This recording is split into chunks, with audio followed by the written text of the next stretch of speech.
And welcome back হোমিস। আজকে আবার একটা নতুন ভিডিও নিয়ে হাজির হয়ে গেলাম। তো আজকে এমন একটা অ্যানিমে রিভিউ করব যেটা আমার ফেভারিট লিস্টের মধ্যে ওয়ান অফ দা টপে থাকে। এই অ্যানিমেকে সবাই ওয়ান অফ দা গোটেড ইসাকা অ্যানিমে বলে থাকে। যখন শুরুতে এই অ্যানিমেটার নাম শুনলাম তখন মানুষ বলতো এটা one of the best isekai anime. তখন আমি চিন্তা করতাম এদের এত কনফিডেন্স আসে কোথা থেকে। আমি তো ভাবছিলাম সেই পুরোনো কাহিনী হবে, ট্রাক আসবে, লোকটা মারা যাবে, অন্য দুনিয়া যাবে এবং নতুন পাওয়ার গেইন করবে এবং সবাইকে হারিয়ে দেবে। মানে ভাই, এই গল্প তো আমি হাজারবার দেখেছি। তারপর একদিন ভাবলাম দেখি তো এত হাইপ কিসের। প্রথম 2-3 এপিসোড শেষ হওয়ার পর আমার একটা রিয়াকশন ছিল, মানে এটা এত ইন্টারেস্টিং কি করে, কারণ আমি এটা 3 দিনের মধ্যে পুরো অ্যানিমে শেষ করে ফেলেছি। সো আজকে আমরা যে অ্যানিমেটা নিয়ে কথা বলবো সেটা নাম হলো মুশোকো টেনসেই দ্য জবলেস রিকার্নেশন। আমি পুরো গল্প বলবো না, স্পয়লার তো একদমই না। আমি শুধু এতটুকু দেখাবো যাতে ভিডিও শেষ করার পর তুমি এপিসোড 1 চালিয়ে দাও। সো মিস গল্পের শুরুতে আমরা দেখি একটা অ্যাক্সিডেন্ট হয়েছে যেখানে একটা লোক মারা যাচ্ছে।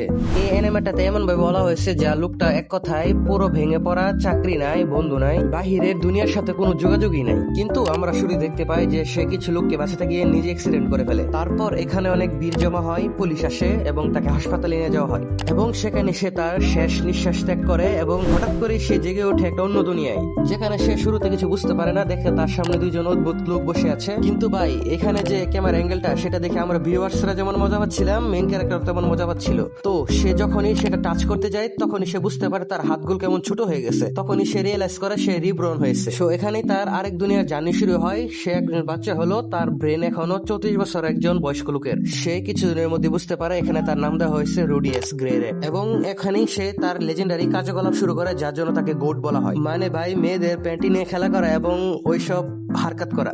সো এখানে সে প্রথমবার জানতে পারে যে এই দুনিয়ায় ম্যাজিকও এক্সিস্ট করে এবং ম্যাজিকের প্রতি ছিল তার বিশাল ইন্টারেস্ট। সে বাসার রুফটপে একটা রুমের মধ্যে কিছু ম্যাজিকের বই খুঁজে পায় এবং শুরুতে অবশ্যই সে সেগুলো পড়তে পারতেছিল না, কারণ সে এখন একটা বাচ্চা। অবশ্যই তার ব্রেন একটা 34 বছর বয়স্ক লোকের, তাই সেই কারণে সে অতি শীঘ্রই বই পড়তে শিখে ফেলে। এবং এখানে দেখি সে তার জীবনের প্রথম একটা ম্যাজিক করে, ওয়াটার ম্যাজিক, কিন্তু সেটা সে থ্রো করতে পারে না। তো সে ধীরে ধীরে এটা প্র্যাকটিস করতে থাকে। দিনের পর দিন চলে যায়, মাসের পর মাস চলে যায় এবং সে আস্তে আস্তে আরো ভালো হতে থাকে। এবং সে আরেকটা জিনিস লক্ষ্য করে যে অন্য সাধারণ মানুষের জাদু করতে স্পেল পড়তে হয়, কিন্তু সেটা তার করতে হয় না। এবং কিছু বছর পর আমরা দেখতে পাই রুডিয়াস কিছুটা বড় হয়ে গেছে এবং একদিন সে অন্য মনস্ক হয়ে ম্যাজিক প্র্যাকটিস করতেছিল এবং সে মিস্টেকলি একটা ম্যাজিক করে ফেলে যেটা অনেক পাওয়ারফুল ছিল, যার কারণে তার পুরো বাড়ির রুফটপই ফেটে যায়। যার কারণে পরবর্তীতে সিদ্ধান্ত নেওয়া হয় সে একজন মেজ হবে। তাই তার জন্য একটা হোম টিউটর ব্যবস্থা করা হয়। এখানে আমাদের পরিচয় করে দেওয়া হয় অন্যতম আরেকটা ইম্পর্টেন্ট ক্যারেক্টার রক্সিকে। এখানে আমি স্পয়লার দেবো না, কিন্তু রক্সি একটা ইম্পর্টেন্ট ক্যারেক্টার, সেটা তোমরা মাথায় রেখো। সো এখান থেকেই তার জার্নি শুরু হয়। আমি শুধু কিছু মূল কথাগুলো বলেছি এখানে। আর এই অ্যানিমে আমি বাচ্চাদের রিকমেন্ড করবো না, কারণ ভাই এখানে এত ফানি ফানি অ্যাডাল্ট সিন রয়েছে, এগুলো দেখলে তুমি কনফিউশন হয়ে যাবে এটা কি ইসাকা অ্যানিমে নাকি এইচ অ্যানিমে। তো আমি তোমাদের এটা রিকমেন্ড করবো, একবার হলো এটা অ্যানিমেটা ট্রাই করো এবং অবশ্যই তোমাদের ভালো লাগবে। তো এটাই ছিল স্টার্টার প্যাক ভিডিও। এখানে আমি বিস্তারিত কিছু বলি নাই। তো ভিডিওটা ভালো লাগলে লাইক, কমেন্ট, শেয়ার করো।